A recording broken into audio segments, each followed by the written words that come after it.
The night rain beat softly against the windowpane, humming a lullaby to the quiet room. In the dim light, Mira sat on the edge of the hospital bed, her hand resting gently on her round belly.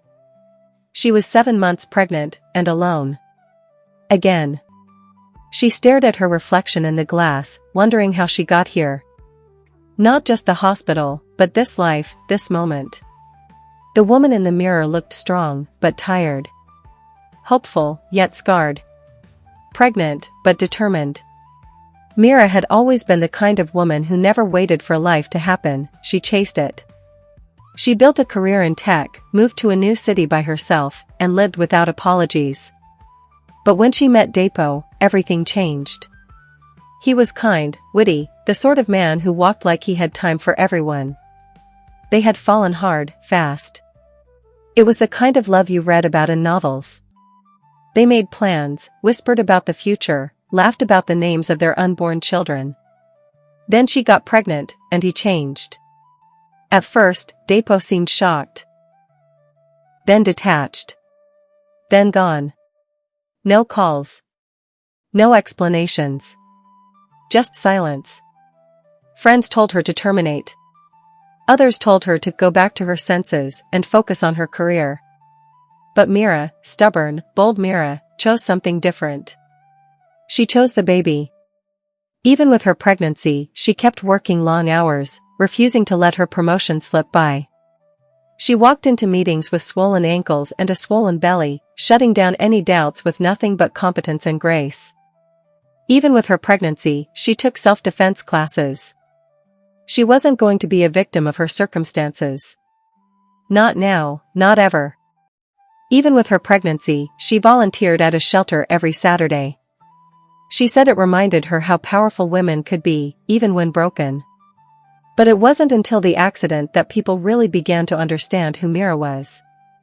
It happened on a cold Thursday morning. Mira was driving to work when she saw the smoke, a car overturned by the roadside, flames licking dangerously near. Without hesitation, she pulled over. No one else had stopped. "Are you crazy?" a man yelled from the distance. "You're pregnant." But Mira had already yanked open her car door. She ran toward the wreckage. Inside was a young girl, barely 16, trapped behind a bent frame. Smoke filled the air, choking her. Mira didn't think, she just acted. Using her body to support the door, she pulled the girl out, her arms trembling, her heart pounding not just with fear, but with the strength of 2 lives. The car exploded minutes later. By then, emergency responders had arrived.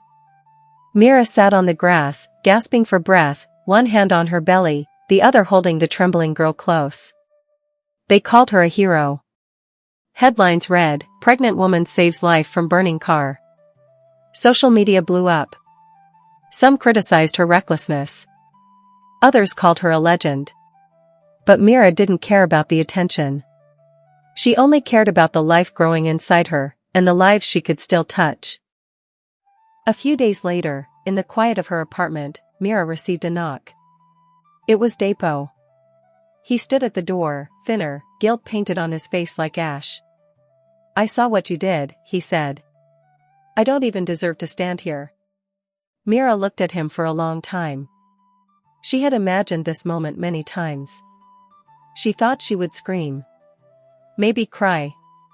Maybe slam the door in his face. But she just said, "I'm not the same woman you left." He looked at her belly, then into her eyes. "I know. You became stronger." She didn't let him in that night. Forgiveness wasn't a gift given easily.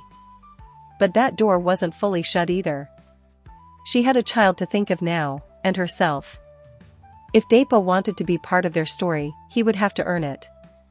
9 weeks later, Mira gave birth to a baby girl, whom she named Zuri, meaning beautiful and brave. As she held Zuri in her arms, Mira whispered through happy tears, "We made it. Even with everything, we made it." And in that moment, she knew something simple but profound. Being pregnant hadn't made her weaker. It had made her unstoppable.